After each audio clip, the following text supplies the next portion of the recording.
السلام علیکم سامعین، آپ لوگوں کو دا فارمر پوائنٹ پر خوش آمدید کہتے ہیں۔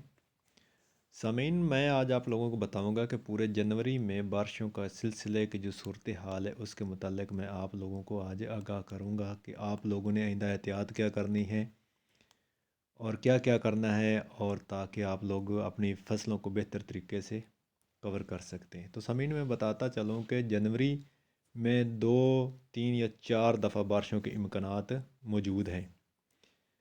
بارش کا پہلا امکان 7 جنوری سے 10 جنوری تک جاری رہے گا۔ بارشوں کا یہ سلسلہ انتہائی کمزور ہوگا جو بلائی علاقوں تک ہوگا۔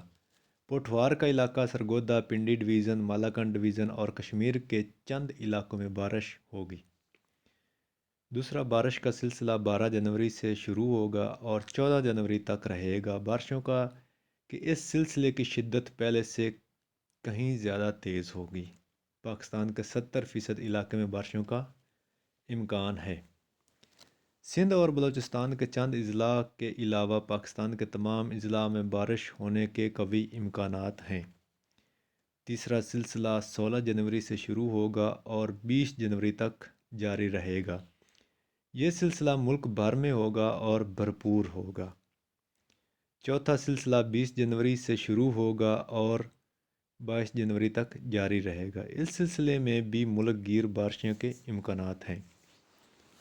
پانچواں سلسلہ 27 سے 28 جنوری سے متوقع ہے۔ اس لیے ان کسانوں سے گندم کو وہ کسان جن لوگوں نے گندم کو پہلا پانی یا دوسرا پانی لگانا ہے وہ دیکھ بھال کر لگائیں۔ خاص کر اگر گندم میں بے وقت پانی لگ جائے تو گندم کے گرنے کے چانس زیادہ ہوتے ہیں، جس سے پیداوار 30 سے 40% تک متاثر ہو سکتی ہے۔